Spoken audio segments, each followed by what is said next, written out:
মাই moms kitchen YouTube channel. আজকের recipe basmati চাল দিয়ে বাসন্তী পোলাও। এই পদ্ধতিতে একবার ট্রাই করে দেখুন, পোলাও ঝরঝরেও হবে আর সুস্বাদুও। আশা করছি আপনাদের ভালো লাগবে। তো চলো ভিডিওটা স্টার্ট করা যাক। পোলাও বানানোর জন্য প্রথমে আমরা ভাতটাকে রেডি করে নেব। জলেতে নুন, তেল ও হলুদ দিয়ে জলটাকে ফুটিয়ে নেব। এবার চালগুলোকে হালকা হাতে ধুয়ে নিতে হবে। জলটা ফুটতে শুরু করেছে, এবার দিয়ে দেবো চালগুলোকে। চালগুলো দিয়ে মাঝে মাঝে একবার এইভাবে হালকা হাতে নাড়িয়ে দিতে হবে। এখানে চালগুলোকে 90% মতো কুক করে নিয়েছি।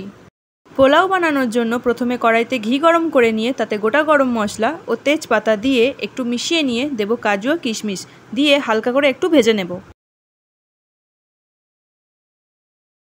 এবার গ্যাস অফ করে দিয়ে ভাতগুলো দিয়ে তাতে চিনি গুঁড়ো ও বড় এলাচ, ছোটো এলাচ, জয়িত্রী, জায়ফল ও স্টারফুল সবগুলো শুকনো কলায় ভেজে গুঁড়ো করে নিয়েছি।